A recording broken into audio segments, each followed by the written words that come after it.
menyelami makna yang lebih dalam dari isi Al-Quran dalam menafsirkan ayat-ayat Al-Quran.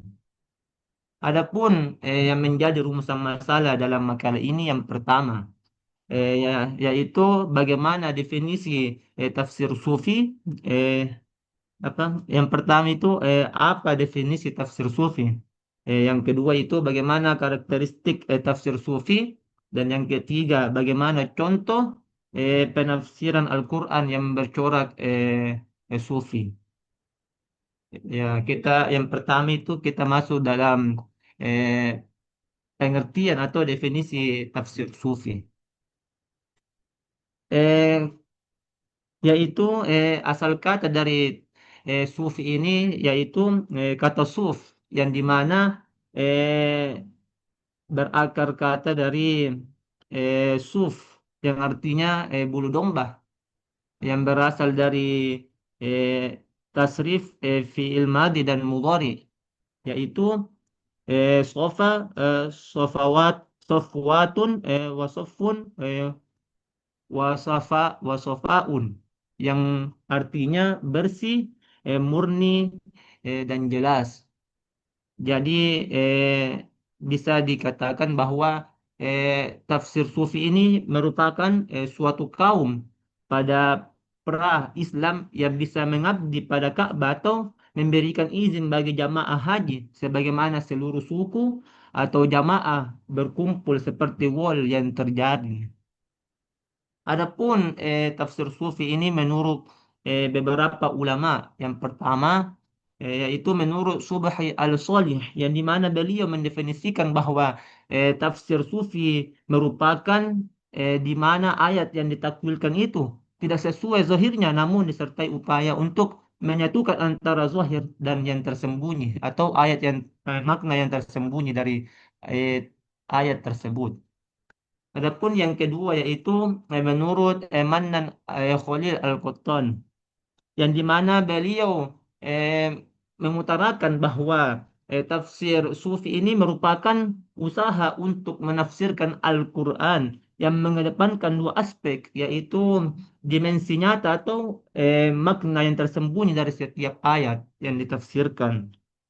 Dimensi nyata dapat dimengerti oleh akal manusia atau panca indera, sedangkan makna yang tersembunyi yaitu mengungkapkan isyarat-isyarat yang hanya dapat dipahami oleh kalangan ahli yang memiliki pengetahuan khusus dalam menafsirkan sebuah ayat dalam Al-Quran. Adapun apa yang terakhir yaitu menurut Al-Zarqani eh, tafsir sufi adalah penafsiran Al-Quran yang tidak menafsirkan secara lafaz atau makna zahirnya, akan tetapi menafsirkan secara batiniah. Karena menurut perspektif para sufi, terdapat isyarat-isyarat yang tersembunyi di dalamnya. Namun demikian penafsiran tersebut yang secara batiniah masih dapat dikompromikan dengan penafsiran secara lahiriah. Dari beberapa pendapat atau menurut para ulama dapat dipahami bahwa tafsir sufi adalah metode penafsiran yang dimana seorang penafsir menyelami makna yang lebih dalam yang mungkin tidak selalu sejalan dengan kata-kata yang sebenarnya yang terdapat dalam Al-Quran. Namun pemahaman semacam ini hanya dapat diperoleh oleh individu yang telah diberikan pemahaman khusus oleh Allah Subhanahu wa taala, yakni mereka yang memiliki kebaikan batin yang mendalam atau kita kenal dengan para sufi atau ulama sufi. Kita lanjut untuk pembahasan yang kedua yaitu karakteristik atau corak tafsir sufi ini. Adapun menurut perspektif ulama sufi bahwa tafsir Al-Quran ini dianggap sebagai harta intelektual Islam yang sangat istimewa, berbeda dari sudut pandang lainnya. Dan di mana tafsir sufi ini memeriksa ayat-ayat Al-Quran dari sudut pandang mistik yang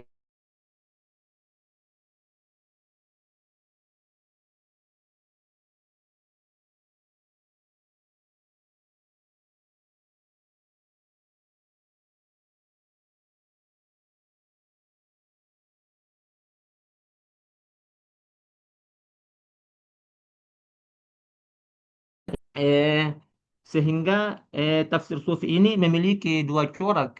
Yang pertama, tafsir sufi isyari atau tafsir amali atau praktis. Dan yang kedua itu tafsir sufi nazari atau teoritis. Munculnya kedua corak ini merupakan hasil dari konsekuensi yang signifikan dari gerakan tasawuf saat menafsirkan Al-Quran. Adapun yang dimaksud tafsir sufi isyariah itu sebuah penafsiran Al-Quran yang berakar dari petunjuk isyarat yang diterima melalui ilham.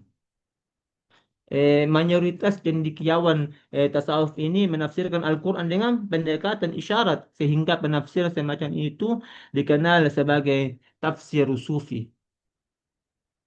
Dalam kehidupan dunia, para sufi mengadopsi sikap sederhana untuk mempersiapkan diri menghadapi kehidupan di akhirat, sebagaimana yang didefinisikan atau dikemukakan oleh Muhammad Usain Al-Dahabi bahwa tidak ada catatan tentang seseorang yang telah menulis buku spesifik mengenai sufi teoritis ini yang secara terperinci dalam menafsirkan setiap ayat dalam Al-Quran seperti yang dilakukan dalam tafsir Isyari.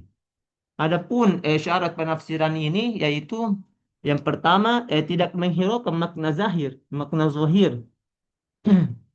Yang dimaksudnya itu makna zahirnya. Yang kedua itu sangat penting adanya nas-nas lain untuk menguatkannya. Yang ketiga itu tidak kontradiktif dengan logika dan hukum syarah. Dan yang keempat yaitu eh, diawali dengan pendekatan makna zahir atau teks. Kemudian memungkinkan terbukanya peluang untuk pendekatan makna batin. Sehingga dapat disimpulkan bahwa metode dasar dalam tafsir sufi adalah dengan menggunakan isyarat, yakni menggali atau mengungkapkan makna yang tersembunyi di dalam makna yang jelas dari sebuah ayat Al-Quran dengan tujuan untuk menemukan hikmahnya secara batiniah yang tidak dijelaskan secara zahir. Adapun yang kedua ini yaitu tafsir sufi nazari, yang di mana jenis tafsir ini merupakan jenis tafsir sufi yang dirancang untuk mengenalkan serta memperkuat konsep-konsep mistik yang dipegang teguh oleh para mufassir atau para penafsir corak sufi ini.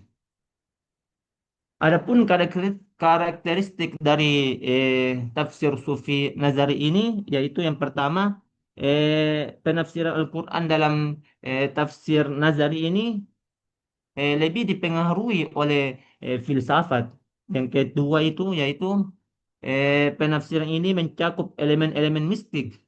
Dan yang ketiga itu terkadang aturan atau tata bahasa terlalu diabaikan seperti ilmu nahu dan lain sebagainya sehingga penafsiran ini dilakukan sesuai dengan arus pemikiran dan perasaan subjektif para penafsir sufi tersebut. Adapun perbedaan dari kedua corak tafsir ini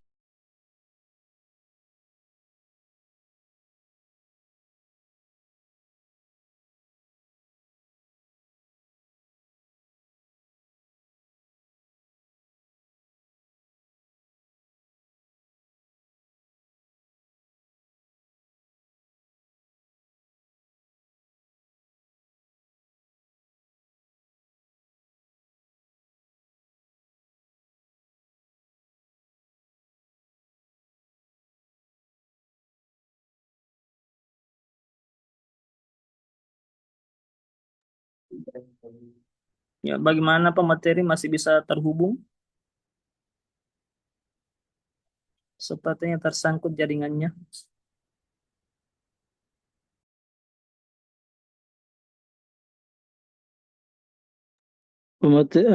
Moderator lanjutkan.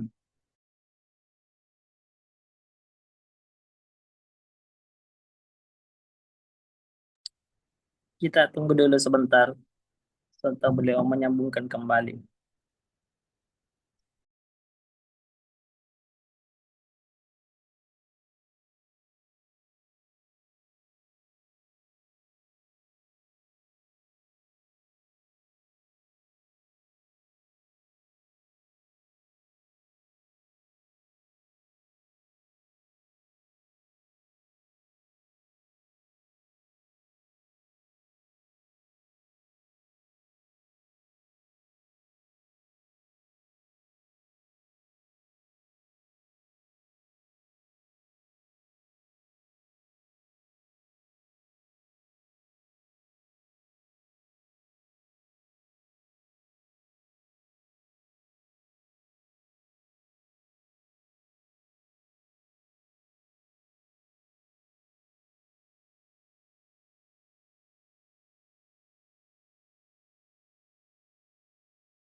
Ya, lanjut Indra.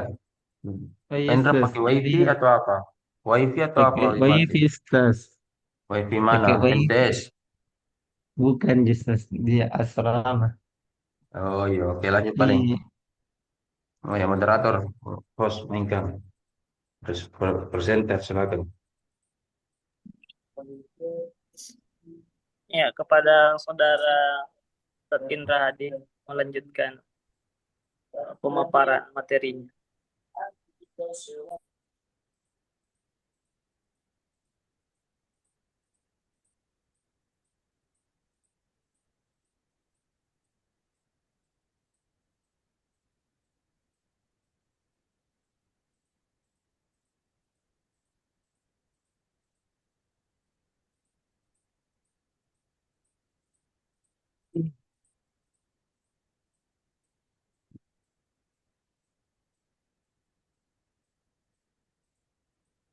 Lanjut, lanjut, lanjut. Oh iya, Sus. Adapun karakteristik atau corak dari tafsir sufi ini yang dimana menurut ulama sufi, salah satu ulama sufi yaitu tafsir Al-Quran ini dianggap sebagai harta intelektual Islam yang sangat istimewa, berbeda dari sudut pandang lainnya, sehingga tafsir sufi ini merupakan eh, apa sebuah metode tafsir yang memeriksa ayat-ayat Al-Quran dari sudut pandang mistik yang sulit dipahami secara logis atau rasional dan bersifat tersembunyi dari makna zahirnya. Sehingga hal-hal mistis seperti itu tidak dapat dicapai melalui usaha atau pemikiran intelektual biasa. Sehingga dapat disimpulkan dari pengertian di atas bahwa tafsir sufi ini memiliki dua corak, yaitu tafsir sufi syari dan tafsir sufi nazari. Yang di mana tafsir sufi syari ini merupakan penafsiran Al-Quran yang berakar dari petunjuk isyarat yang diterima melalui ilham seorang sufi, sehingga kondisi spiritual seorang sufi yang telah mencapai derajat tinggi akan memengaruhi pendekatan dalam penafsirannya.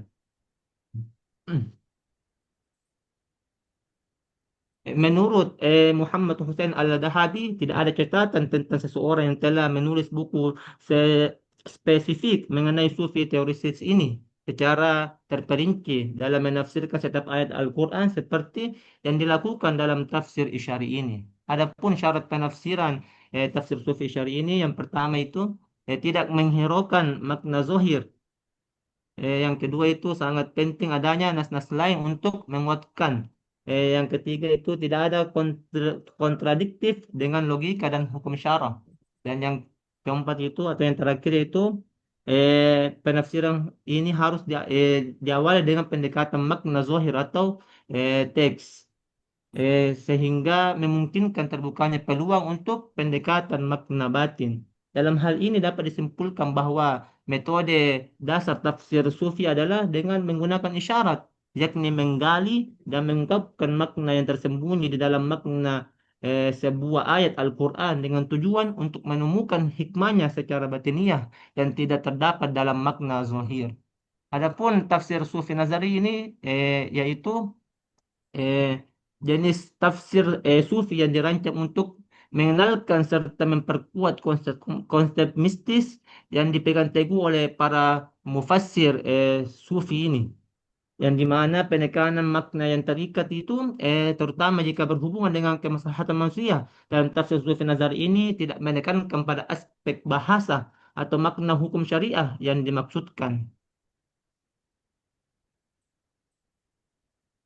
Adapun karakteristik dari tafsir Nazari ini sebagai berikut. Yang pertama, tafsir Al-Quran ini dipengaruhi oleh filsafat. Yang kedua, penafsiran ini mencakup elemen-elemen mistis yang disesuaikan dengan realistis yang dapat diamati dengan menggunakan kiasan dari hal-hal mistis ke hal-hal yang terlihat. Yang ketiga itu terkadang aturan dari penafsiran ini aturan tata bahasa biasanya diabaikan dan sehingga penafsiran ini dilakukan sesuai dengan arus pemikiran dan perasaan subjektif para penafsir sufi ini. Adapun perbedaan dari kedua tafsir sufi ini, Isyari dan Nazari, eh, te- yang dimana tafsir sufi ini bergantung pada pengetahuan atau kesucian seorang hati, seorang sufi yang telah mencapai tingkatan tertentu, sehingga isyarat-isyarat Al-Quran muncul dari pengalaman spiritual, sedangkan tafsir sufi Nazari ini eh, menafsirkan Al-Quran dengan khusus atau didasarkan pada pengetahuan ilmiah yang telah diperoleh bagi seorang penafsir. Adapun karya-karya dalam tafsir sufi ini, yang pertama yaitu Haqaid At-Tafsir yang merupakan karya Imam Al-Sulami yang merupakan salah satu tafsir sufi isyari yang paling awal dan yang berpengaruh. Yang kedua itu Lataif Al-Isyarah yang dimana karya ini merupakan karya Imam Al-Qushairi yang menggabungkan pendekatan sufistik dengan pemahaman syariat. Yang ketiga yaitu eh, Tafsir Al-Quran Al-Karim karya Imam Al-Tusturi. Yang keempat yaitu Tafsir Al-Arabi karya Ibnu Arabi yang terkenal dengan konsep wahdat al-wujud yang merupakan upaya untuk menyatukan manusia dengan Allah Subhanahu wa taala. Adapun langkah-langkah metodologis tafsir sufi ini yaitu di mana metode yang harus digunakan oleh seorang penafsir dalam menafsirkan Al-Quran dengan pendekatan tasawuf adalah metode tematik atau al-mawdu'i. Yang di mana langkah-langkah tersebut sebagai Apa? berikut. Yang Ada pertama itu kopi ada di dapur. Ambilkan. menentukan judul atau tema, yang di mana langkah awal dalam penafsiran ini adalah menentukan tema atau topik yang akan ditafsirkan dari perspektif sofistik. Yang kedua itu mengumpulkan ayat-ayat yang terkait, yang di mana seorang penafsir mengumpulkan ayat-ayat Al-Quran yang berhubungan dengan kata kunci tasrif yang relevan dengan tema. Yang ketiga itu menelusuri asbab nuzul atau munasabah ayat, eh, yaitu menelusuri sebab turunnya suatu ayat dan hubungan antar ayat untuk memahami konteks historis dan tekstual.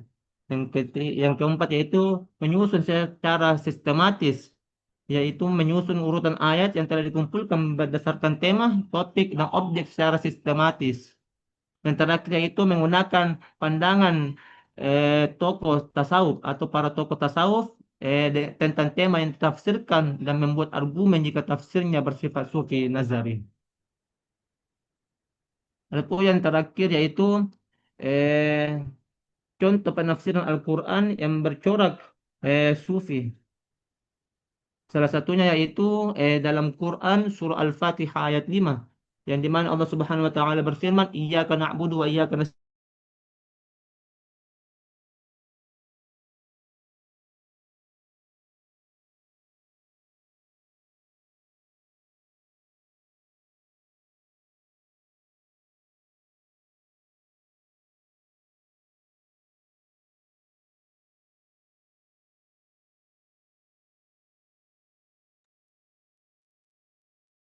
Ya, Assalamualaikum Ustadz Indra. Apakah masih bisa terhubung dengan kita?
Apa hilang-hilang ini Indra? Kuatir kami kapan kamera aku sesdi. Iya, iya. Iya.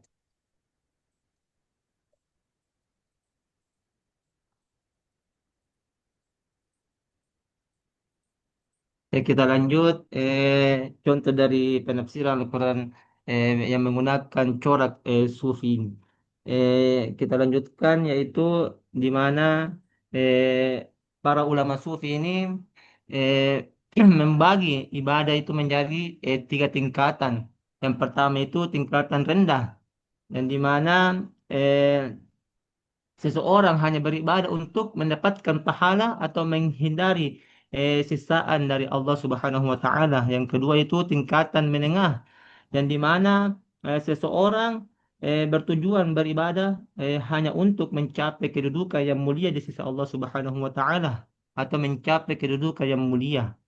Yang ketiga itu tingkatan tertinggi, yang dimana seseorang beribadah semata-mata karena Allah Subhanahu wa taala dan tidak ada setara dengannya. Imam Sahal Al-Tusturi ini menafsirkan ayat ini sebagai bentuk penghambaan dan pengakuan total atas kelemahan manusia di hadapan Allah Subhanahu wa taala.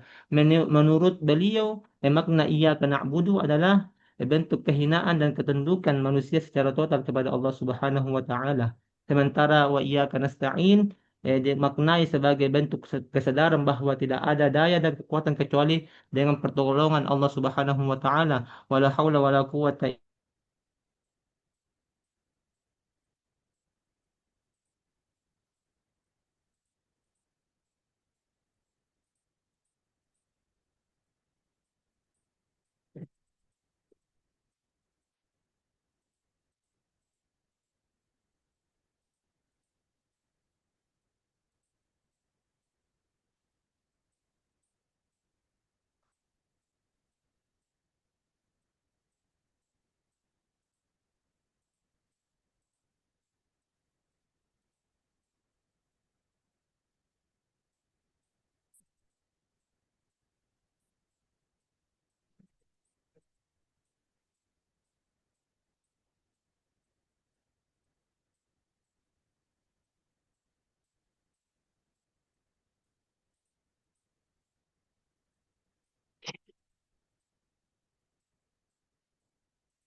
Ya, kita lanjut. Dalam tafsir beliau Sahal Al-Tustari ini menjelaskan bahwa eh, ayat ayat kelima dari surah Al-Fatihah ini menunjukkan bahwa eh, ibadah bukan hanya amal lahiriahnya, tetapi kondisi batin berupa kehinaan diri di hadapan kemuliaan Allah Subhanahu wa taala. Sebagaimana dalam tafsir beliau tata khudda'a wa tadillah, yaitu eh, hina atau tunduk di hadapan Allah Subhanahu wa taala. Sedangkan kata ta'rifu bi rububiyatihi wa tawahhadahu, beliau menjelaskan dalam tafsirnya bahwa seorang sufi harus menyadari sepenuhnya bahwa segala sesuatu adalah dalam pengaturan Allah Subhanahu wa taala atau rububiyah. Adapun kata ketiga yaitu wa takhla'ka, yang bermakna meninggalkan ego, keinginan dunia dan segala ketertarikan selain Allah Subhanahu wa taala. Yang dimana kata takhla'aka ini sebagai langkah menuju fana atau lenyapnya seorang makhluk di hadapan Allah Subhanahu wa taala. Ya, mungkin itu saja pemaparan dari makalah saya. Eh, saya serahkan kepada moderator.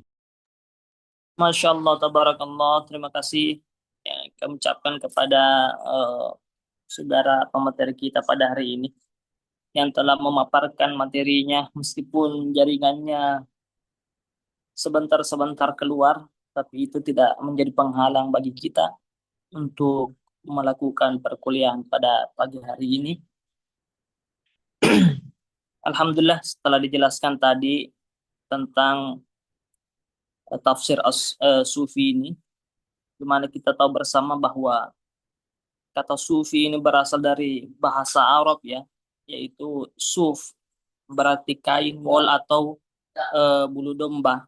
Karena kenapa ada juga berpendapat bahwa hal ini dikaitkan dengan pakaian wol yang sering digunakan oleh para sufi awal yang dianggap sebagai tanda kesederhanaan dan ketaatan kepada Allah Subhanahu wa taala. Dan banyak sekali asal usul kata sufi ini. Mungkin salah satunya juga ada juga mengatakan dari kata as-suffah. Itu beberapa sumber menyatakan bahwa kata sufi ini berasal dari kata suffah yang merupakan nama sebuah area atau emperan masjid di Madinah yang didiami oleh sebagian sahabat Ansor. Hal ini dikarenakan para sufi juga dikenal dengan gayanya yang hidup sederhana dan dekat dengan Allah, mirip dengan para sahabat Ansor yang tinggal di Suffah. Ada juga mengatakan as-safah ya. Sebagian lagi berpendapat yang berarti kejernihan atau kemurnian. Pendapat ini juga didasarkan pada anggapan bahwa para sufi berusaha untuk menjernihkan diri dan batin mereka. Adapun tafsir sufi sendiri kita tahu bahwa tafsir sufi ini adalah interpretasi Al-Quran yang dilakukan oleh para sufi, kelompok dalam Islam yang menekankan dimensi mistik dan spiritual. Jadi tafsir ini seringkali berusaha mengungkap makna terdalam atau esoterik ya dari ayat-ayat Al-Quran, bukan hanya makna yang lahiriah saja, tapi makna-makna tersembunyi. Sufi cenderung menafsirkan ayat-ayat dengan fokus pada makna-makna yang tersembunyi atau isyarat khusus yang mereka pahami dari perjalanan spiritual atau yang biasa disebut dengan suluk. Baik, untuk kita tahu lebih jauh mendalam tentang tafsir sufi ini, kita akan persilahkan beberapa, mungkin 3 dulu pertanyaan. Kalau ada, setelah itu kita lanjut salawat, dan setelah itu kita berikan kepada pemateri kita untuk menjawab dari soal-soal atau tambahan atau eh, yang mengganjal di pikiran teman-teman sekalian. Baik, kami persilahkan dulu beberapa penanya, mungkin 3 pertama dulu. Kami persilahkan. Pak B, moderator saya mungkin sedikit. Baik, Ustadz Effendi ya. Iya, iya, Ustadz Effendi, kami persilahkan. iya. Terima kasih kesempatan yang diberi kepada saya. Eh, kita telah mendengarkan bersama mengenai tafsir Sufi pada hari ini. Pertanyaan sederhana dari saya, kan tadi pemateri kalau nggak salah menyebutkan metode daripada tafsir Sufi itu metode tematik. Yang saya tanyakan itu adalah apa sebenarnya sumber daripada tafsir Sufi? Karena dalam menafsir Al-Quran kan ada sumber sekunder dan sumber primernya. Ada sumber utama dan juga ada sumber pendukung. Mungkin di antaranya sumber utama mungkin Al-Quran, hadis, kemudian pendukungnya pendapat-pendapat para ulama. Itu pertama pertanyaannya. Terus yang kedua, apakah tafsir Sufi ini harus harus menjadi Sufi dulu atau bisa menafsirkan Al-Quran, bisa menafsirkan secara atau tafsir Sufi ini tidak perlu menjadi Sufi? Itu mungkin 2 pertanyaan sederhana mungkin dari saya. Mungkin bisa dimengerti oleh pemateri untuk pertanyaan yang kedua. Iya, saya kembalikan kepada moderator. Terima kasih.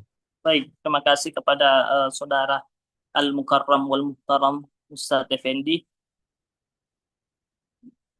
atas pertanyaannya yang disampaikan pada kita semua, dan insya Allah sebentar akan dijawab oleh pemakalah kita. Kami serahkan kembali kepada teman-teman yang lain apabila ada pertanyaan-pertanyaan yang ingin disampaikan atau sanggahan tambahan, mungkin kami persilahkan.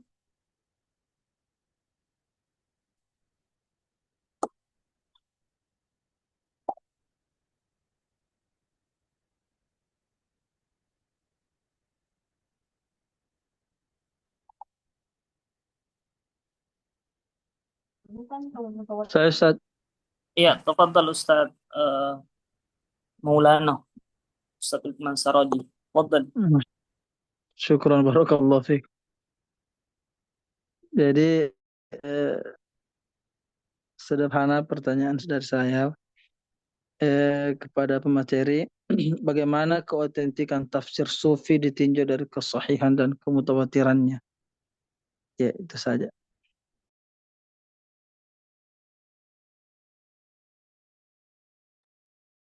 Baik, terima kasih. Ya, atas pertanyaan yang katanya sederhana, tapi menurut saya ini pertanyaan yang luar biasa. Oleh karena itu, kita lanjut kepada saudara Ustadz Maulana Sidi Andi Abdan. Pak berubah tak nama atas ini. Ya, silakan Ustadz. Iya, terima kasih moderator. Ini yang mau saya tanyakan. Sebenarnya tidak jauh beda sebenarnya dengan pertanyaan yang suspend ya. Apa? Yang pertama tadi mau saya tanyakan juga terkait sumbernya. Karena saya juga lihat di makalah itu kan tidak ada. Kemudian eh, yang kedua saya mau tanyakan itu sebenarnya bagaimana itu keobjektifannya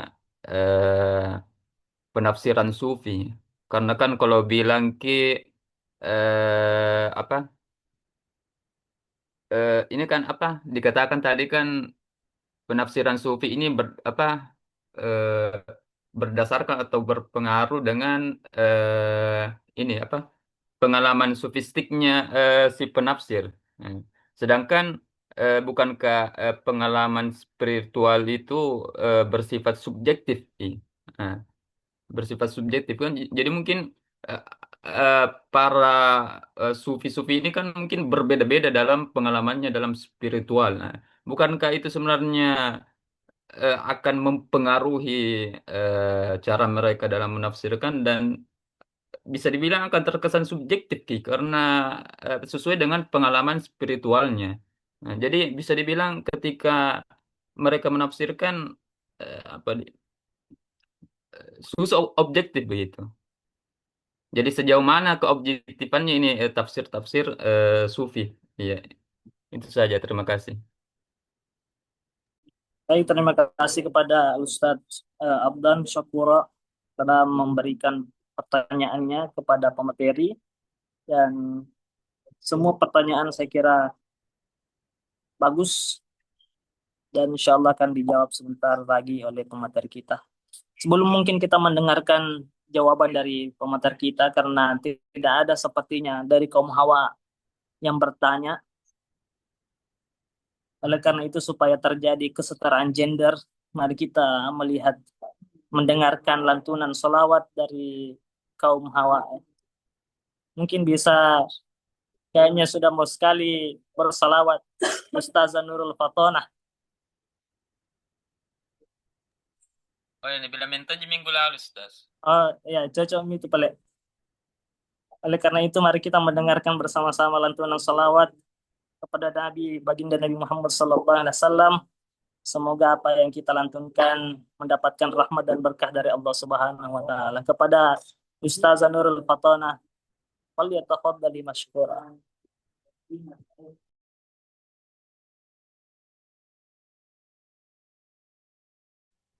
Ya, baik.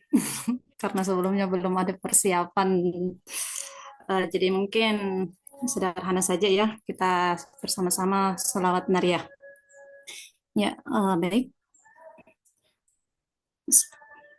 Allahumma salli salatan kamilatan wa sallim salaman tamman ala sayyidina Muhammadin alladhi تنحل به العقد وتنفرج به الكرب وتقضى به الحوائج وتنال به الرغائب وحسن الخواتيم ويستسقى الغمام بوجهه الكريم وعلى آله وصحبه في كل لمحة ونفس بعدد كل معلوم لك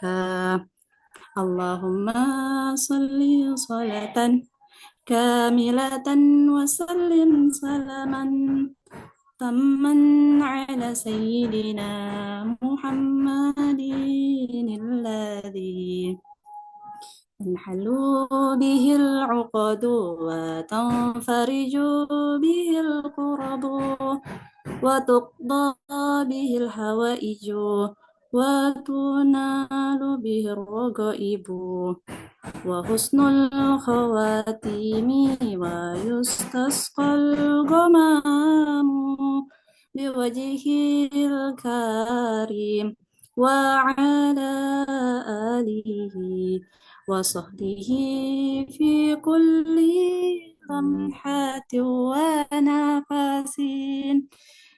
ونفس بإعداد كل معلوم لك.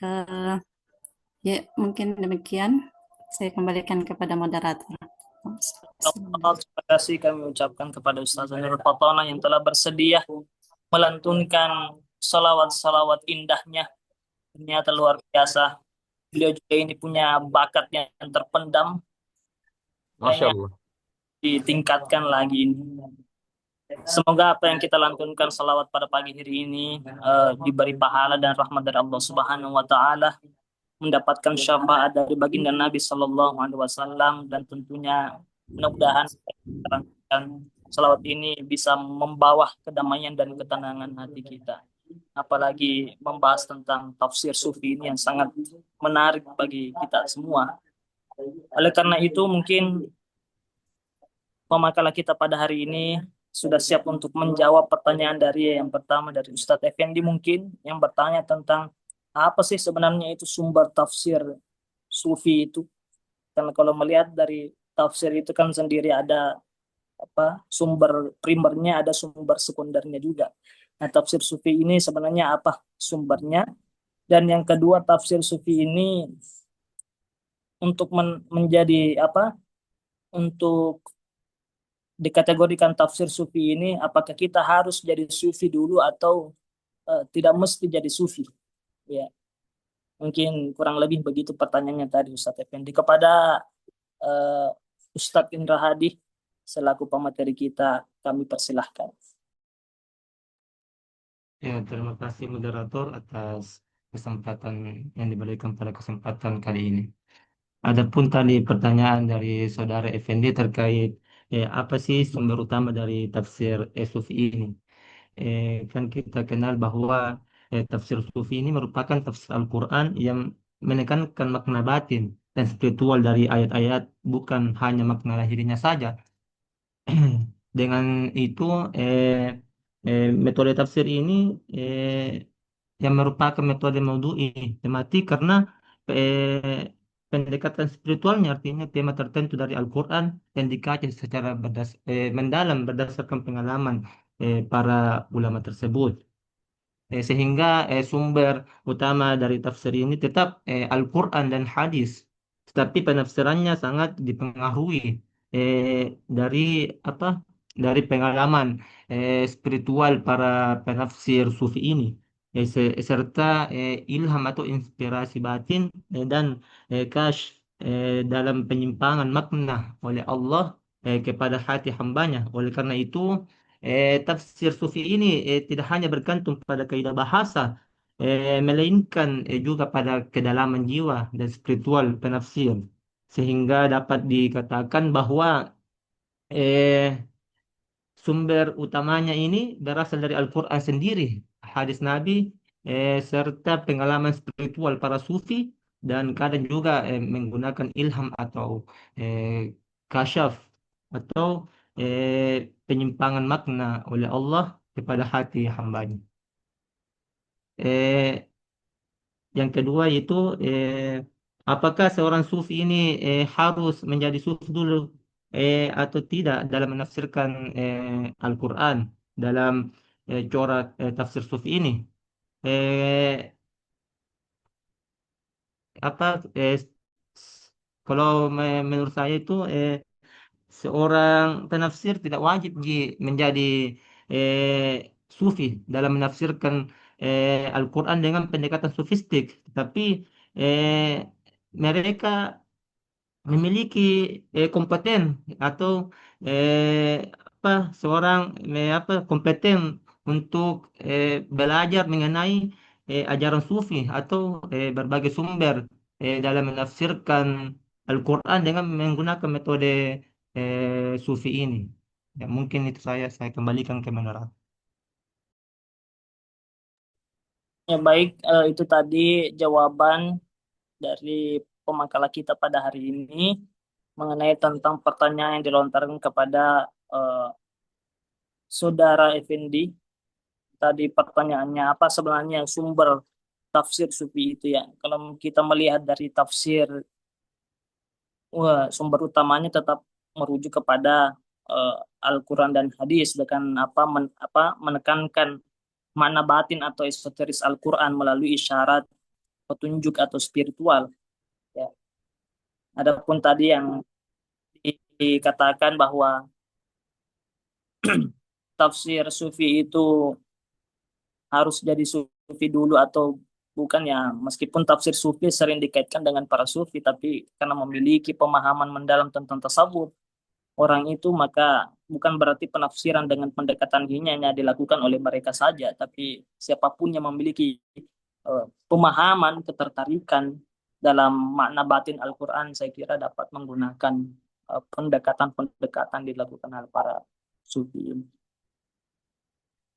Oleh karena itu saya kembalikan kepada saudara penanya Ustadz Effendi, bagaimana dengan jawaban? Iya, terima kasih ya. Saya mendapatkan jawaban daripada materi. Yang pertama, tetap sebagai sumber utama daripada penafsiran sufi ini tetap Al-Quran. Kemudian apa jawaban yang kedua yang mungkin saya belum terima, mungkin ada dari teman, karena tadi kan sudah disebutkan bahwa otomatis ketika eh, ketika ada seorang menafsirkan secara sufi, otomatis dia harus menjadi sufi kalau kita melihat penjelasan daripada materi, karena ini kan pengalaman pribadi ini dia menafsirkan Al-Quran. Jadi tadi terkait juga jawaban daripada Ustadz Andi Abdan Syekuron. Lantas ketika ada seorang menafsirkan pengalaman pribadi, otomatis dia harus menjadi sufi dulu. Kalau dilihat dari pertanyaan daripada Ustadz Andi Abdan Syekuron, mungkin tanggapan daripada saya, mungkin ada dari teman-teman. Eh, saya eh, saya mau kembali. Silakan Ya. kembali ke Ustadz Indra Hadi. Kan saya juga masukkan ke dalam makalah terkait langkah-langkah dalam yang digunakan oleh seorang penafsir, eh, yaitu dengan menggunakan metode tematik maudhu'i, yang dimana dalam rincian atau langkah-langkahnya itu salah satunya itu eh, menggunakan menggunakan pandangan para tokoh tasawuf terkait tema yang akan ditafsirkan. Jadi bisa disimpulkan bahwa seorang penafsir dalam menafsirkan Al-Quran dengan menggunakan corak sufi ini tidak menuntun harus menjadi sufi. Bisa menggunakan cara-cara ini, yaitu menggunakan pandangan salah satu tokoh tasawuf atau sufi dalam menafsirkan Al-Quran. Ya, mungkin itu saja tambahan dari saya. Ya Baik, baik, moderator, mungkin sedikit tambahan. ya silahkan Man.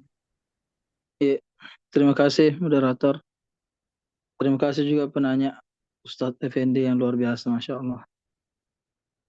Jadi, kalau menurut saya pribadi bahwa menafsirkan Al-Quran dengan corak sufi, ya, tidak harus menjadi sufi dulu untuk menafsirkan Al-Quran dengan corak sufi ini.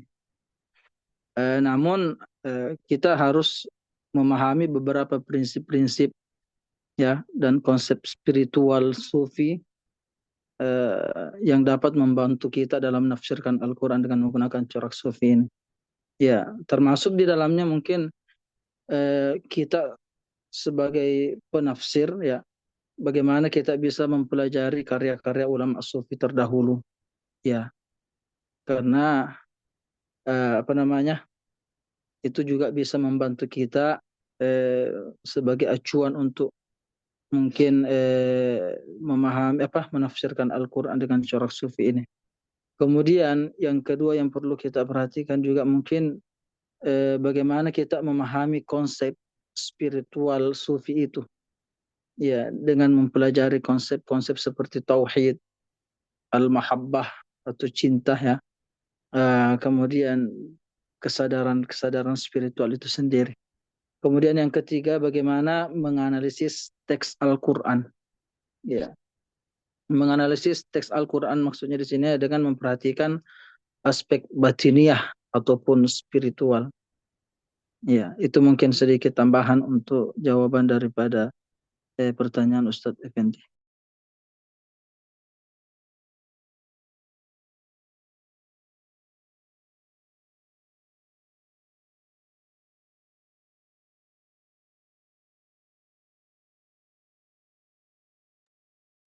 Baik, itu sedikit tambahan yang disampaikan oleh Ustadz Lukman. Kita kembalikan kepada penanya mungkin dulu, bagaimana? Apakah sudah mulai Iya, menerima atau bagaimana? iya, insya Allah, iya, alhamdulillah sudah ada gambaran. Eh, Mungkin dilanjutkan di pertanyaannya lain. Calon sufi nih. Masya- Iya, saya khawatirnya beliau ini adalah seorang sufi. Baik, terima kasih kepada Saudara Effendi. Kita melangkah kepada pertanyaan selanjutnya dari Ustadz Lukman, bahwa mengatakan ini pertanyaannya sederhana mengenai tentang bagaimana keautentikan dari tafsir Sufi ini. Kepada saudara pemateri mungkin bisa menangkap pertanyaan beliau. Kami persilahkan.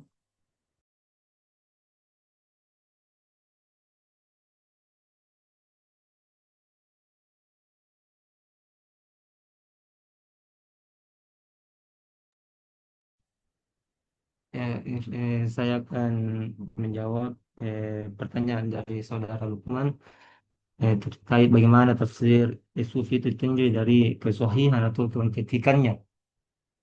Eh, Tafsir Sufi ini eh, apa ditinjau dari kesohihannya itu tergantung pada sejauh mana penafsiran masih berpegang pada Al-Quran, hadis dan tidak bertentangan dengan ajaran Islam ini, dan di mana kan eh, penafsiran Al-Quran tidak jauh jauh dari ketiga eh, apa kedua ini, Al-Quran dan hadis Nabi, karena kan ini menjadi landasan utama eh, untuk menafsirkan suatu penafsiran Al-Quran.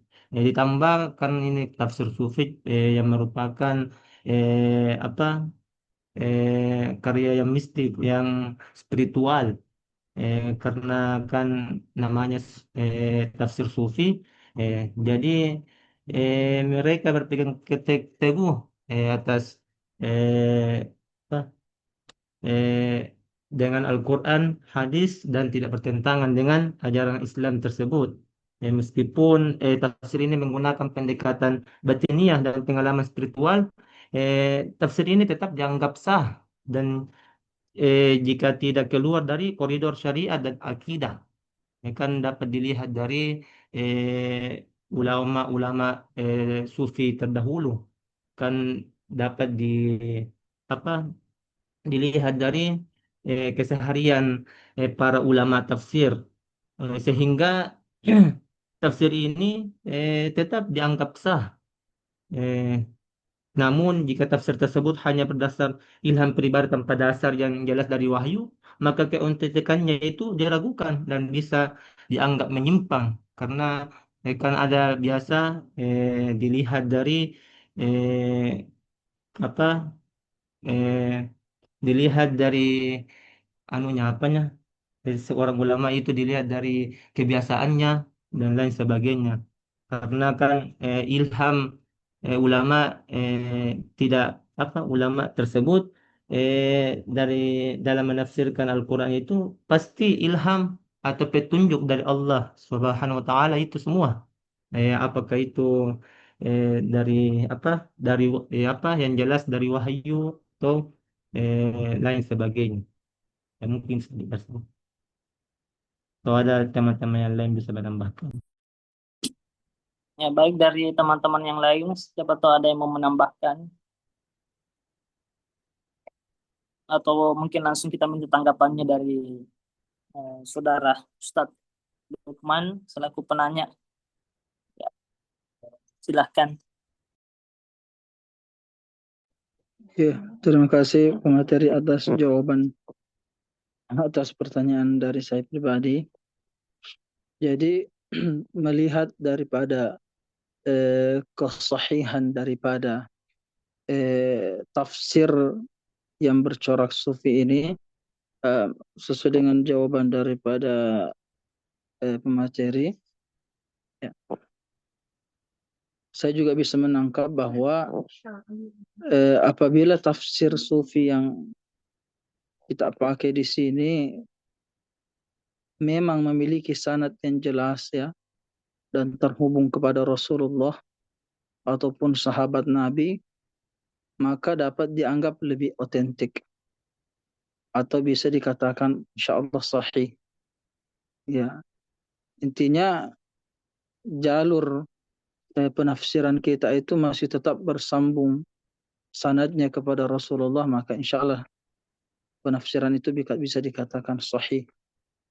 Ya, adapun terkait masalah kemutawatiran daripada metode atau corak tafsir sufi ini, ya, apabila eh, tafsir ini memang betul-betul konsisten dengan prinsip-prinsip Al-Quran ataupun hadis, maka juga insya Allah dapat dikatakan penafsiran itu mutawatir. Itu mungkin tambahan dari saya, Pak Moderator. Baik, terima kasih kepada Ustadz Lukman. Bagaimana dengan teman-teman yang lain? Masih ada yang mau menambahkan dari jawaban saudara pemateri kita pada hari ini? Ya, saya mungkin sedikit moderator. Silakan, Ustadz Effendi. Eh, Oke. Mengenai tafsir keautentikan tafsir sufi ini mungkin kalau kita melihat dari jawaban daripada pemakalah itu kita bisa menangkap ada dua. Ada yang mungkin yang menentang, ada juga sebagian pendapat yang yang menerima keautentikan daripada tafsir sufi ini. Adapun penentang yang menentang daripada tafsir sufi adalah karena penafsirannya, interpretasinya itu seringkali menghasilkan interpretasi kepada pengalaman pribadi atau tafsir dalam artian pengetahuan mistik yang seringkali bergantung pada pengetahuan dan pengalaman spiritual yang sulit dipahami oleh semua orang. Itu yang mungkin yang tidak menerima daripada tafsir sufi. Kemudian yang menerima daripada tafsir sufi ini itu tadi ketika kita mengalami ataupun tidak keluar daripada ajaran-ajaran Islam. Dalam artian secara umum tetap melaksanakan kehidupan sehari-hari mengenai aturan-aturan Islam. Itu mungkin tambahan sedikit dari saya. Ada dua pendapat, ada yang tidak, ada juga yang menerima kebenaran tafsir sufi ini. Baik, terima kasih Ustadz Effendi atas tambahan-tambahannya. Bagaimana dengan teman-teman yang lain? Apakah masih ada yang mau menambahkan?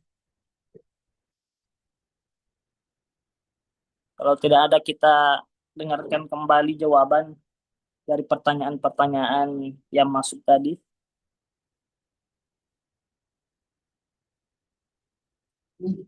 Ya, sepertinya tidak ada. Mungkin kita melangkah ke pertanyaan dari saudara Ustadz Andi Abdan Syakuro ya.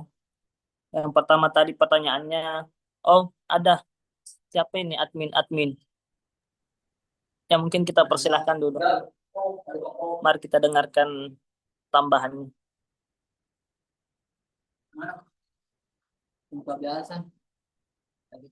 Tabe, Om, nama aku tidak terubah di sini. Baru saya sadar. Mungkin saya mau bertanya sebentar, kapan? Oh baik, kita Oh lewatkan iya, nanti. jawabannya. Ya. Nanti sebentar, saya mungkin bukan menanggapi, cuman masih mau bertanya. Iya, iya. Iya. Ya, terima kasih. Baik, kita lanjutkan untuk jawaban dari saudara Ustadz Andi Abdan ya, yang bertanya tadi tentang sama juga dengan Ustadz Effendi mengenai tentang sumbernya ya, sumbernya. Dan yang kedua adalah bagaimana menilai ke objektivitasnya ya, terkait tafsir sufi itu. Apakah yang nilai-nilai seperti spiritual itu kan dilihat secara subjektif ya. Jadi sehingga beliau berkesimpulan bahwa sufi itu berbeda-beda ya, berbeda-beda dan itu bisa mempengaruhi penafsiran mereka. Jadi bagaimana kepada pemakalah menjawab ini? Kami persilahkan pemakalah.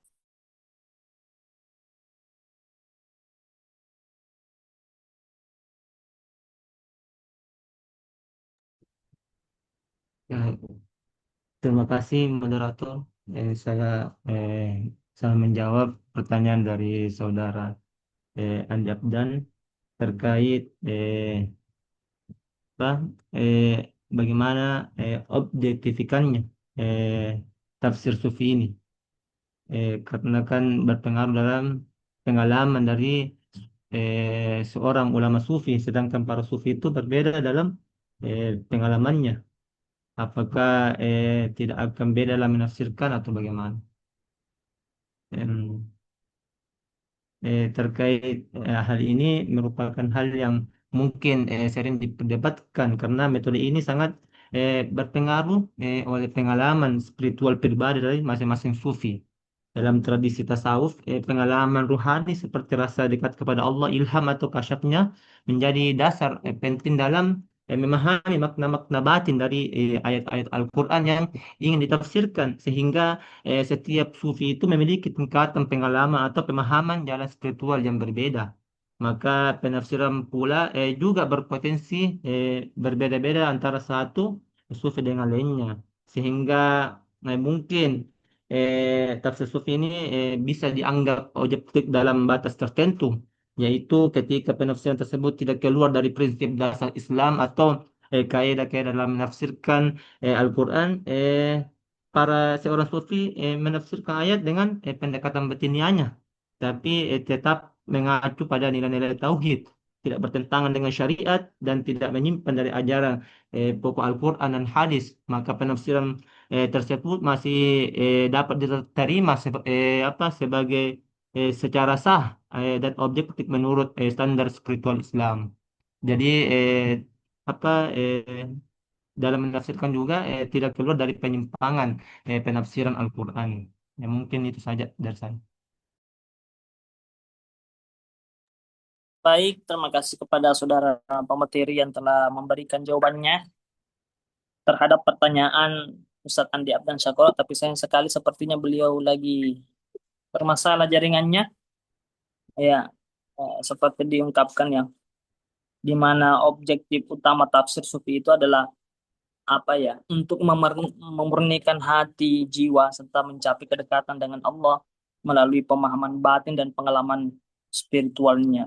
Di mana tafsir sufi ini menekankan pentingnya pendekatan diri kepada Tuhan, bukan hanya pemahaman tekstual Al-Quran saja. Ya, karena beliau tidak hadir di sini, mungkin sepertinya ada yang mau menanggapi atau menambahkan, kami persilahkan. Kalau tidak ada, kita ke Ustazah Asfira Yunita tadi ya, yang ingin menyampaikan juga eh, keresahan di dalam kepalanya mengenai tafsir sufi ini. Iya, mungkin beliau belum masuk. Ya, kalau begitu kita persilahkan dulu kepada Ustazah Asfira Yunita untuk menyampaikan pertanyaannya. Silahkan. Iya, sebelumnya terima kasih kepada moderator dan juga pemakalah yang sudah membawakan materi. Nah, saya tadi sedikit membaca di buku Manahij Al-Mufassirun, bahwasanya ternyata buku metodologi tafsir Tamin Usamah, bahwasanya terdapat perbedaan pendapat. Kan ini tadi ada dibahas mengenai tafsir Isyari. Nah, ada perbedaan pendapat. Ada yang menyatakan bahwasanya ini tafsir bisa diterima, tapi ada juga yang betul-betul mengharamkan, yang mengatakan bahwasanya ini itu adalah sebuah bid'ah. Nah, nah kalau ada nih pendapat-pendapat yang begini yang betul-betul kina haramkan, ada juga yang membolehkan, ada yang mengatakan bahwasanya ini apa di anunya ji saja, mereka para kelompok-kelompoknya. Nah, bagaimana dengan kita untuk yang mengkonsumsi tafsir itu? Bagaimana sebenarnya langkah-langkah atau mungkin ada syarat-syarat sebelum kita mau pelajari ini tafsir sufi, atau langkah-langkah yang harus kita kita tempuh dulu? Atau memang sebenarnya tafsir sufi ini eh, lebih khusus lebih bisa dipahami oleh kelompoknya aja saja, mereka saja, para sufi itu saja? Atau memang secara umum bisa jadi pelajari, tapi ada syarat-syarat khususnya untuk kita kalau misalnya mau pelajari itu tafsir sufi begitu? Karena tadi saya lihat itu ada perbedaan pandangan terkait eh, penerimaannya, bisa dibolehkannya atau tidak, seperti itu. Saya kembalikan lagi kepada moderator. Pada dari Ustazah Asfira Yunita yang telah menyampaikan keresahannya ya mengenai tentang tadi perbedaan. Saya kira kalau perbedaan itu ada sebuah keniscayaan, maka kita harus terima saja setiap perbedaan-perbedaan yang disampaikan ulama-ulama kita, apalagi orang-orang yang tidak paham tentang tafsir sufi ini misalkan. Ya, pertanyaannya tadi Ustazah itu bagaimana perbedaan pendapat ini, menyikapi perbedaan pendapat ini, apalagi sampai-sampai tadi dikatakan ada yang membidahkan ya, bahkan mungkin sampai mengharamkan tentang tafsir sufi ini. Mana kita tahu juga bid'ah itu kan juga bukan hukum ya. Ya, ini mengenai tentang penggunaan tafsir sufi ini. Ada juga yang membolehkan, ada juga yang mengharamkan dan sebagainya. Oleh karena itu, mari kita mendengarkan jawaban dari saudara Ustadz Indra Hadi.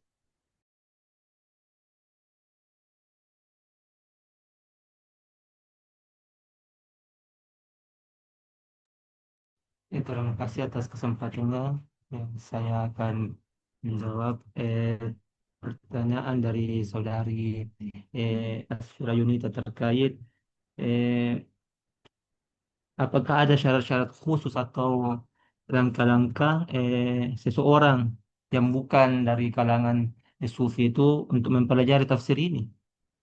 Kalau saya pribadi eh, apa harus, kalau dapat mempelajari atau menafsirkan tafsir sufi ini, seseorang itu harus memiliki pemahaman yang kuat terkait Al-Quran, hadis, ilmu tafsir bahasa Arab dan lain sebagainya. Karena kan ini sebagai alat seorang penafsir dalam menafsirkan Al-Quran. Eh, kalaupun kita sebagai orang yang baru mau mempelajari tafsir ini, mungkin butuh seorang guru untuk dibimbing, eh, terutama dalam spiritual atau tasawuf. Karena tanpa bekal seseorang itu atau tanpa seorang guru itu mungkin seseorang itu mudah saja terjebak pada pemahaman yang menyimpang atau terlalu mengandalkan perasaan pribadi sehingga mungkin tersesat mungkin apa menyimpanlah dari ajaran-ajaran tasawuf atau mungkin terjebaklah. Eh, jadi mungkin kalau saya pribadi harus dalam bimbingan seorang guru yang kompeten dalam bidang tafsir, tasawuf atau pengalaman spiritual. Mungkin itu saja dari saya. Kasih kepada saudara Ustadz Indra Hadi ya, yang kita tangkap ya, apalagi kalau tingkatan tasawuf ini harusnya ada bimbingan deh. Kalau dalam bahasa tasawufnya ada mursyidnya, itu mursyidnya yang bisa membimbing. Ya. Sebelum kita mendengarkan tanggapan sedikit dari Ustadz Fauzan Akmal, kita kembalikan dulu kepada saudara penanya mungkin. Oh iya, berarti ya kita kembali lagi kepada sumber utama dulu sebelum kita mau ini tafsir sufi, kita kembali lagi kepada hadis, kita kembali lagi kepada asar-asar, lalu dengan logika yang jelas, kemudian harus disertai dengan guru yang paham betul dengan keilmuan tersebut supaya penafsiran tidak salah begitu dia. Jadi bisa dibilang ini tafsir sufi memang bisa jadi dikonsumsi secara umum, bukan di kelompok-kelompok para kelompok batiniah saja yang bisa konsumsi ini tafsir secara mendalam begitu. Ketika kita punya guru di bidang itu yang kemudian bisa ajarkan kini tafsir, maka bisa pelajari ini tafsir sufi di. Mungkin seperti itu yang saya tangkap. Ya, baik. Eh, Ya. Mungkin kita mendengarkan sedikit tambahan dari Ustadz Fauzan atau Fadl. Masih ada sedikit waktu sebelum kita kembalikan kepada guru dosen pada hari ini. Silahkan. Ya, baik, terima kasih atas kesempatannya dari Ustadz Muhammad Ihsan Wijaya. Saya ingin menanggapi pertanyaan saudari Aspira Yunita Syam tadi. Yang pertama mengenai pandangan-pandangan ulama atau pandangan-pandangan orang di luar sana yang mengatakan bahwa tafsir sufi itu bid'ah dan lain sebagainya. Jadi saya kira jangankan tafsir sufi, sekedar ritual-ritual seperti maulid, barzanji, dan mengucapkan sayyidina kepada Nabi Muhammad SAW itu kan juga dibid'ahkan. Apalagi sebuah tafsir yang sangat subjektif, artinya dia betul yang merasakan. Nah, saya kira hal itu tidak ada masalah ketika seseorang mengatakan ini bid'ah, ini dan lain sebagainya. Saya pada tahap melihat hal-hal ketika ada dikatakan bid'ah itu haknya orang itu yang mengatakan, toh itulah pemahamannya terhadap hal tersebut, beda dengan kita yang memahami itu. Kita juga harus adil ketika seseorang melihat dari sisi kita sesuatu yang bid'ah. Kalau kita merasa itu tidak bid'ah, ya tidak perlu kita permasalahkan sebenarnya. Tidak ada yang perlu kita permasalahkan. Kemudian yang kedua mengenai apakah harus ada hal-hal tertentu sebelum mempelajari tafsir sufi ini. Saya melihat tidak perlu, saya kan tadi penjelasan dari Ustadz Indra, Ustadz Sanujaya harus paham betul tentang Al-Quran, harus paham betul tentang ini dan itu, kemudian harus memiliki guru. Saya melihat bahwa pada taraf-taraf tertentu, seseorang mempelajari tafsir sufi itu tidak perlu memiliki tidak butuh ilmu yang begitu luas sekali baru dia boleh mempelajari tafsir sufi itu. Karena pertama yang penting dia tahu istilah-istilah di dalam ilmu tasawuf. Karena kalau tidak tahu istilah-istilah tentu akan menyulitkan memahami tentang konsep-konsep tersebut. Yang kedua, walaupun tidak bisa juga kita mempelajari tafsir sufi itu tidak didampingi oleh guru, asalkan harus menanamkan di dalam hati ketika kita tidak mengetahui hal atau tidak memahami hal yang ada di dalam tafsir itu, ada tempat kita bertanya atau meluruskan pemikiran ketika kita tidak mengerti. Artinya tidak perlu kita datang ke kiai kemudian langsung dihadapkan baca, begitu dihadapkan. Bisa kita baca sendiri, tapi ketika ada kita tidak mengerti, kita tanyakan kepada ada orang yang bisa tempat kita bertanya begitu. Karena saya pribadi pernah membaca juga bersama teman itu waktu di semester 1 membaca tafsir sufi, walaupun tidak banyak, tetapi kita yang merasa paham-paham saja sebenarnya ketika walaupun tidak begitu paham, bahkan kita baca terjemahannya waktu itu apalagi, dan masih terasa kayak ya paham-paham sedikit begitu dari isi tafsir sufi. Asalkan kita paham tadi istilah-istilah yang ada di dalam tafsir sufi. Mungkin itu yang dapat kami sampaikan. Saya kira terima kasih. Assalamualaikum warahmatullahi wabarakatuh.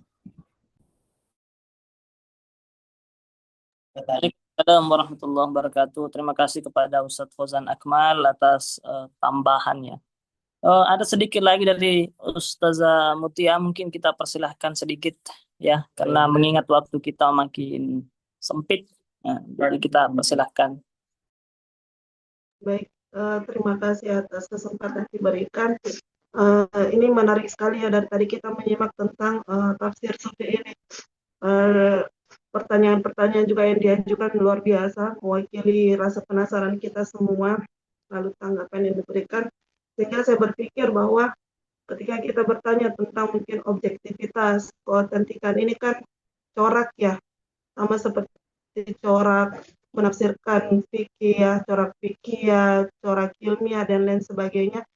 Kalau kita melihat corak-corak tafsir yang seperti itu, seperti corak fikih ya, itu bisa kita terima dengan logo karena ada dasarnya, kawaid fikih ya, seperti itu, dalam hadis-hadisnya banyak. Kalau misalnya corak tafsirnya ilmiah, bisa dibuktikan dengan penelitian-penelitian ilmiah. Tapi kalau tafsir sufi ini memang unik, karena memang selain mungkin tadi disebutkan sumbernya Al-Quran, hadis, sumber yang lainnya itu memang batinnya, jiwanya si penafsir itu sendiri, seperti itu. Dan kedalaman batinnya orang kan Allah yang tahu ya, seperti itu. Jadi tapi melihat tafsir sufi ini juga memang pendapat yang mengatakan bid'ah lain sebagainya, itu betul kata Ustaz Fauzan ya, bahwa memang itu pendapat pribadi orang, kita tidak bisa mengarahkan ya pendapat-pendapat orang. Tapi kalau saya melihat sendiri tafsir sufi ini, apalagi dengan contoh-contoh yang tadi ada di dalam makalah ya kan, tidak ada salahnya juga kita mempelajari, bahkan ketika pun ilmu kita masih sangat dangkal seperti itu ya. Kalau ini kan bahkan tadi juga sampai sempat saya ingin mempertanyakan ya, bahwa siapa sebenarnya sasaran tafsir ini, untuk siapa tafsir ini dituliskan, apakah memang untuk kelompok-kelompoknya tersendiri. Tapi ketika membaca bahkan contoh-contohnya, saya yang merasa mungkin ilmu tafsirnya juga ya Allah masih sangat sedikit, bisa sangat memahami bahwa luar biasa ya kedalaman pemahamannya para mufasir sufi ini terhadap pemaknaan Al-Quran yang kadang-kadang iya ya gitu. Seperti jadi kalau menurut saya sepanjang tadi kita kuliah, tafsir sufi ini sebenarnya apa ya bahasanya, holy grail, apa ya, kayak aset ya, aset tafsir seperti itu, ini luar biasa sekali, karena memang sumbernya adalah jiwa murninya si sufi, yang itu tuh betul-betul orang sufi itu kan berlepas diri dari keduniawian. Jadi cara mereka menafsirkan Al-Quran itu beda dengan cara kita menafsirkan Al-Quran. Bahkan tadi ada tingkatan-tingkatan ibadah yang luar biasa sekali ya, seperti itu. Cuman tadi mungkin betul kata Ustaz Fauzan, memang harus ketika kita tidak memahami satu istilah-istilah atau satu makna-makna yang ditafsirkan sufistik, memang harus ada tempat kita kembali. Cuman yang menjadi catatan adalah bahwa tafsir-tafsir, misalnya kita ingin mengambil atau menukil tafsir sufi, itu yang saya tangkap dari tadi semua diskusi kita, bahwa syaratnya itu tadi juga sudah disampaikan bahwa tidak melebihi tidak melebihi tidak ekstrim ya, penafsiran batinnya yang tidak ekstrim, terus tidak penafsirannya yang tidak tidak menyalahi ya syariat, seperti itu. Tidak menyalahi secara, tadi kan ada isyari, ada apa lagi satu, zahiri ya, saya lupa istilahnya. Ada isyara, ada zahir juga. Jadi ya mungkin itu saja yang bisa saya tambahkan, bahwa pandangan kita terhadap tafsir sufi ini memang sebagai seorang yang belajar di ilmu ini aset ya, luar biasa sekali terkait makna sufi ini. Mungkin itu yang bisa saya berikan komentar untuk kuliah materi ya yang disampaikan Ustadz dalam diskusi kita. Luar biasa hari ini. Terima kasih untuk pemateri, moderator, dan teman-teman hari ini. Terima kasih. Baik, terima kasih Saudara Ustazah Mutia yang telah membagikan sedikit ininya. Mohon maaf sekali mengingat waktu ini makin berjalan dan masih kita berikan sebentar kesempatan untuk dosen kita pada hari ini untuk menambahkannya. Oleh karena itu mungkin maaf sekali pada saudari Ustazah Nurul Faton ya. Saya lihat resen tapi mungkin harus diindahkan dulu. Ya. Karena kita ingin mendengarkan Guru Tak. Oleh karena itu sebelum Guru Tak menyampaikan, mungkin kita ingin mendengarkan sedikit kesimpulan dari materi kita pada pagi hari ini yang dibawakan oleh Al-Mukarram Saudara Ustadz Indra Hadi. Mungkin kepada Ustadz Indra Hadi bisa memberikan kesimpulan pada pagi hari ini. Fadhal.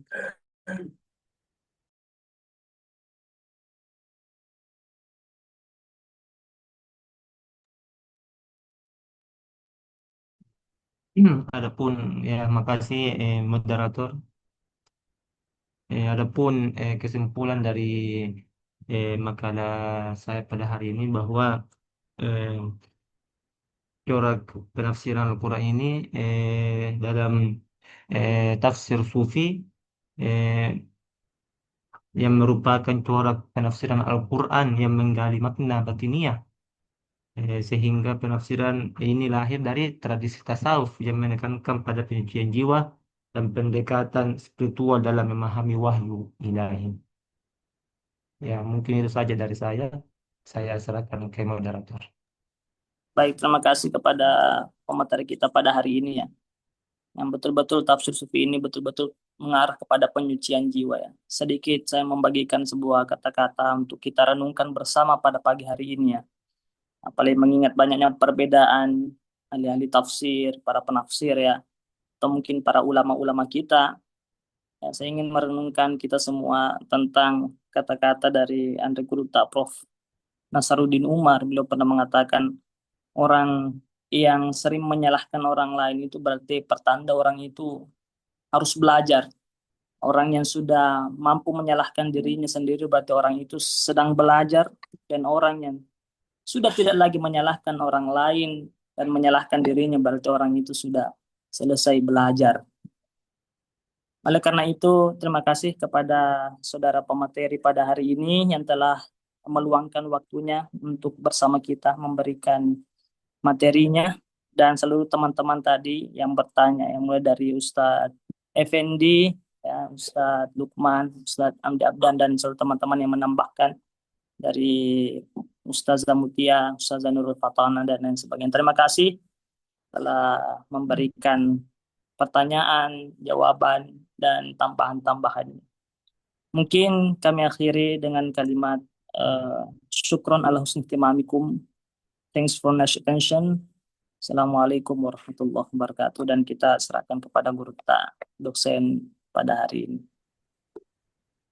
Bismillahirrahmanirrahim. Assalamualaikum warahmatullahi wabarakatuh. Waalaikumsalam warahmatullahi wabarakatuh. Warahmatullahi wabarakatuh. Alhamdulillah. La ilaha illallah wahdahu la syarika lah. Lahul mulku wa lahul hamdu yuhyi wa yumitu biyadil khair. Wallahu ala kulli syai'in qadir. Subhanallah walhamdulillah wa la ilaha illallah. Allahu akbar. Wa la hawla wa la quwata illa billahil aliyyil azim. Allahumma shalli ala sayyidina Muhammad wa ala alihi wa sahbihi wa sallim. Alhamdulillah, kita sudah berada di pertemuan puncak kita pada Ahad 1 Juni Hari Pancasila 2025 ini. Sebelum kita lebih lanjut, siapa tahu saya lupa sebentar atau habis waktu, kita terlena menjelaskan. Yang pertama, setelah ini saya minta dikomunikasikan kepada dosen yang berikutnya, dimasukkan juga di grup ya. Kemudian bagi pemakala-pemakala akan datang juga minta tolong dikirim juga di grup makalanya, terutama juga dalam bentuk Word atau mau japri saya juga boleh ya, boleh dua-dua atau boleh salah satunya, supaya pemakala akan datang juga dapat nilai. Jadi bukan hanya dosen kedua yang nilai, kami juga mau nilai makalanya. Walaupun tidak kita nilai presentasinya, tapi ada jatah nilai makalanya. Ya, ketepatan waktunya, metodologinya, dan lain sebagainya. Yang ketiga, ujian final kita, kalau dari saya cukup revisi makalah, ya. Atau mau ujian tulis, ujian lisan. Kalau ada yang mau boleh juga. Ya, revisi saja Ustaz, bagus. Revisi saja. Alhamdulillah. Oke, revisi saja. Oke, itu info yang ketiga. Adapun kalau dosen yang berikutnya mau revisi atau apa terserah ya. Jadi masing-masing dosen beda cara asesmennya, cara penilaiannya. Oke. Yang keempat yang ingin saya sampaikan, karena ini dalam bentuk revisi makalah, saya minta di pertemuan ke-15 atau ke-16 ya dikumpulkan nanti makalahnya, dan ketika revisi makalah saya minta halaman, paragraf, bahkan kata yang ditambahkan ya, yang merupakan bagian dari revisi, kasih warna biru ya, kasih warna biru. Saya ingin bandingkan makalah kemarin yang berapa coretannya, kemudian revisi sekarang yang berapa coretannya, berapa warna birunya, dan berapa perbedaannya. Di situ ya. Apakah sedikit atau banyak, ataukah signifikan atau tidak berarti saja, dan seterusnya. Itu ya, itu dulu ya. Sampai saat ini tentang penilaian kita, final kita, ada yang ingin bertanya sebelum kita lanjut tentang isi makalah yang menarik ini? Belum, oke. Kemudian yang kedua, saya juga masih menunggu beberapa di antara kalian yang belum mengajukan judul atau sudah mengajukan judul, bisa draftnya atau promotornya silahkan dikerja baik-baik ya. Kalau perhitungan akademik, kalau semester 2 itu bagusnya kalau sudah sempro. Kalaupun tidak bisa sekarang, di akhir-akhir. Jadi ingat ya, ada jedahnya itu. 1 bulan kurang lebih ada jedahnya sebelum pergantian semester atau beberapa minggu itu. Siapa tahu di waktu itu Anda bisa seminar proposal. Kalau sekarang mungkin banyak tugas, makalah, ada revisi, ada final. Tapi kalau setelah lewat semua itu, oke, masih ada jedahnya. Siapa tahu di awal-awal, di akhir-akhir semester, anggaplah di bulan-bulan 8 ya, di bulan-bulan 8, bulan 9 kan kita masuk kuliah lagi. Ya, jadi perkuliahan mungkin sampai bulan 7 saja atau awal Agustus. Nah, ada beberapa minggu, 1 bulan atau beberapa minggu, Anda sempro di situ, ya kan? Nah, jadi semester 3 hasil, semester 4 ya tutup. Nah, begitu. Nah, supaya Anda tidak lewat semester 4 tidak bayar SPP. Ya, simpan-simpanlah uang panai. Apalagi ini pausang ini, simpan-simpan ini. Tidak ada calonnya, nah simpan-simpan memang nih. Ya kan? Nah, seselupnya juga simpan-simpan juga SPP-nya untuk anak keduanya atau untuk pesantrennya, ya kan? Kalau kita lewat dari 4 semester, ya apa ya? Eh, apa lagi namanya itu? Membayar, menyumbang untuk negara. Ya kan? Tidak kuliah aja kita, tapi bayar SPP. Ah, bayangkan. Lari kemana itu? Jangan katakan lari ke dosen. Dosen Anda tidak mengajar. Jangan katakan lari ke prodi. Mau maaf, justru prodi dikurangi tunjangannya kalau terlambat mahasiswanya tamat. Kenapa? Dianggap tidak berhasil, tidak tepat waktu. Dan itu juga mau maaf mengurangi akreditasi prodi. Ya, kampus kita unggul-unggul, kita sekarang baik. Ya susah unggul kalau banyak yang terlambat selesai. Jadi itu salingan. Jadi saya minta ini tidak tidak ada salahnya kalau kita tepat waktu selesai. Ya, belum lagi netizen di samping Anda itu pasti selalu bilang, kapan selesai, kapan, kapan, kapan, kapan. Nah, begitu. Selalu bilang begitu ya. Oke, semakin banyak. Nah, oke. Oke, kemudian kita lanjut kepada tafsir esoterik atau tafsir isyari atau tafsir spiritual. Dalam diri kita ada 4 potensi yang kita miliki. Ya, yang pertama namanya jasmani. Yang kedua namanya lisan. Kenapa dibedakan jasmani? Jasmani itu apa? As-sam'a wal absara, ya kan? Pendengaran, mata, tangan, kaki itu jasmani. Sanggap jasmani itu tubuh secara umum.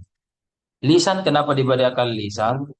Karena di antara jasmani cuma lisan yang bisa ada pantulan suaranya. Ya, seperti ini yang Anda dengarkan, ya kan? Cuma lisan yang bisa itu bersuara. Nah, ketika kita beribadah, dua ini beda ibadahnya. Ketika kita takbir, oke kan? Jasmani kan angkat tangan. Terserah bagaimana model angkat tangannya, begini, begini, begini, begini kan? Macam-macam. Oke. Tapi lisan juga sambil memantulkan Allahu, ya kan? Berarti beda. Berarti beda itu ibadahnya. Ya kan? Jasmani beda. Nah, makanya di dalam ilmu hadis kan beda. Apa itu hadis? Ma'udi fa'ilan nabi min qaulin au fi'lin. Jadi beda kan? Ucapan dengan perbuatan. Beda kan? Jadi beda. Nah, itu dua ya. Itu dua potensi kita. Jadi beda ucapan dengan perbuatan. Perbuatan itu yang jasmani. Kemudian yang ketiga ada namanya akal. Akal.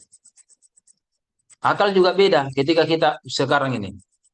Anda diam, tubuh Anda duduk, lisan Anda diam, tapi akal Anda tidak tahu. Apa dia bilang dosenku ini, kanan-kanan ini orang. Ya, apa ini anu, iya kan? Siapa ini? Sembarang jika pun dia bilang ini. Dia tahu ki. Dah mana selesai ini? Iya kan? Dia tahu ki. Sebentar siang mau jalan-jalan ke Pantai Losari mungkin ini. Atau mana kah? Terserah. Saya tidak tahu akal tak semua. Ya kan? Beda lagi akal. Dan yang keempat adalah potensi kita yang independen juga. Independen yaitu namanya kolbu. Yang itu adalah kolbu. Oke. Indra bisa jelaskan kepada saya yang mana ruang lingkup dari tafsir isyari dari 4 potensi itu? 4-4-nya atau 3G atau 2G atau 1G atau tidak ada? Silakan Ustaz Indra. Saya tulis di kolom chat. Jasmani, bahasa Arab dulu. Oke. Jasmani, lisan, akal, kolbu. Yang mana ruang lingkup dari tafsir isyari?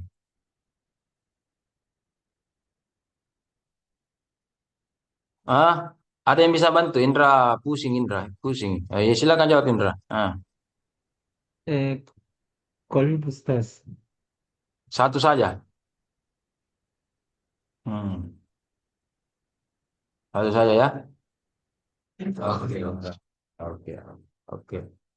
Jawabannya adalah dua, dua, ya. Just, oke.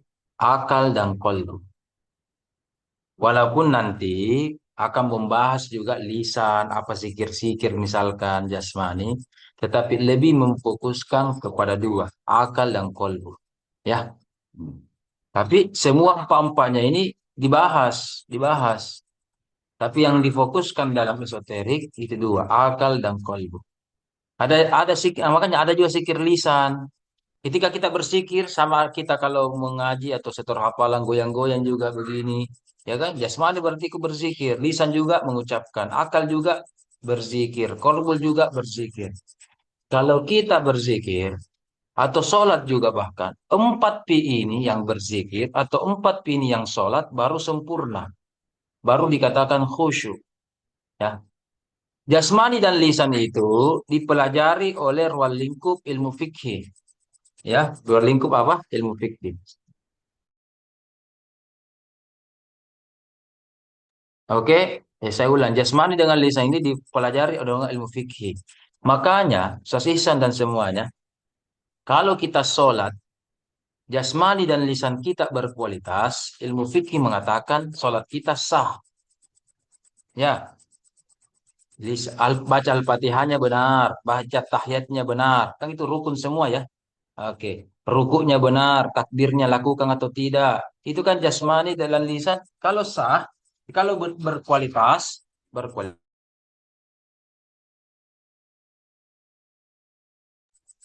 Ya, berkualitas, namanya apa tadi?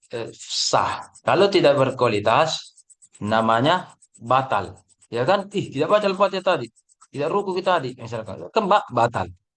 Kalau tengah-tengah apa namanya? Tengah-tengah. Nah, bahasa fikihnya makruh. Ya kan? Makruh. Nah, lanjut. Akal dengan kolbu, itu ruang lingkupnya ini, esoterik, spiritual. Kalau tadi jasmani lisan itu ruang lingkupnya fikih. Akal dan kolbu bukan ruang lingkup fikih. Kenapa? Kenapa? Akal itu berarti berpikir, kolbu itu merasakan. Oke. Ustaz, Ustaz Isang, kalau saya baru berpikir mencuri, baru menghayal mencuri, saya tidak dihukum atau tidak secara ilmu fikih. Baru berpikir, maka curi sandalnya Ustaz Isang sebentar di masjid. Baru kupikir, kena hukum atau tidak tuh? Mana suaranya? Oh, udah kedengaran kapan suaranya? Sky anu, mut. Ya, mana? Mana suaranya? Anu, mungkin tidak kedengaran ya, kenapa? Oh ya, oke.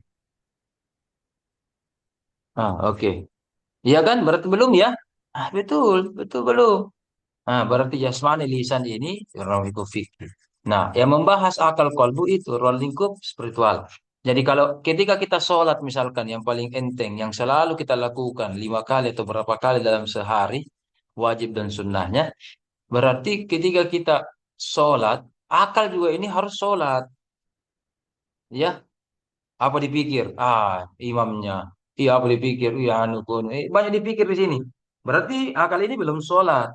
Nah, untuk menundukkan akal, itu namanya kita harus pelajari ilmu spiritual. Cara mengolah akal supaya ikut juga berzikir dengan, ini tidak ada dibahas di ilmu fikih, tidak ada. Tidak ada. Tapi makanya ilmu fikih dengan ilmu spiritual harus melengkapi. Bagaikan dua mata koin yang berbeda, tetapi tidak boleh parsial. Ya kan kalau uang cuma uang kertas atau uang koin cuma satu sisi yang ada gambarnya, satu sisi tidak ada. Uang palsu. Ya kan ini juga kita juga berarti ibadahnya apa namanya? Ibadah palsu kalau begitu. Atau ibadah tidak sempurna lah ya. Makanya akal juga harus ikut beribadah. Kolbu juga merasakan. Dalam Al-Quran kan sudah ditahu. Apabila disebutkan nama Allah, bagaimana? Bergetar apanya? Kolbunya kan. Apabila disebutkan nama ayat-ayat Al-Quran, zadatuhum imana, bertambah imannya kan itu semua akal dan kolbu. Ya, bukan ruang lingkup fikih. Ketika kita sholat, bergetar tidak itu kolbu. Biasa aja. Biasa aja. Saya secara umum Dulu waktu di pesantren, bahkan saya juga bahkan sudah doktor. Teori gitu, apa itu dimasuk bergetar. Jadi ada banyak pendapat ketika dibacakan disebutkan nama Allah bergetar. Kan ada yang menafsirkan oh artinya bergetar, dia akui bagaimana kekuasaan Allah. Kalau ulama spiritual mengatakan bergetar betul itu kolbunya. Saya sempat mengatakan teori gitu bagaimana caranya bergetar kolbu Allah jadi sebu. Ya kan? Allah jadi sebu, Allah jadi sebu. Saya di pesantren, saya sudah S3 ketika itu sudah doktor. Teori jika apa? Jadi saya lebih memilih penafsiran, oh yang dimaksud ini adalah mengakui kebesaran Allah atau mengingat Allah. Bagaimana caranya kolbu bergetar? Di mana itu kolbu? Bagaimana caranya bergetar? Iya kan? Oke, kalau kita berada di bus, kemudian jalanan tidak baik, bergetar, goyang itu bus, kentara kan getarannya. Iya, goyang, bergetar. Iya kan? HP kita juga berdering, bergetar, itu kan gentar. Ini bagaimana itu kalau bergetar? Ah, tapi ada dua yang kami lakukan. Nah, ini namanya pengalaman kan, pengalaman spiritual. Yang pertama, sejak 2014 kami dibaiat dan oleh Pak Kiai Mustamin Arsyad Tarekat Syaziliyah, ya. Diajari kami cara berzikir, cara membersihkan hati dan seterusnya. 2018 Allah panggil saya di nuansa di Padang Arafah, ya kan, di musim haji. Di situ juga sudah mulai terolah sedikit. Ah, pulang dari situ sudah mulai. Oh, betul, betul. Jadi kalau ada azan atau tiba-tiba ada disebut nama Allah, ada orang tiba-tiba mengaji, memang ada getaran khusus yang didapat di dalam diri, di dalam kolbu. Bagaimana cara menceritakannya? Tak susah untuk diceritakan. Ya, namanya rasa itu saya berikan contoh ini, saya berikan contoh. Mutia, mangga manis, semangka manis, jeruk manis.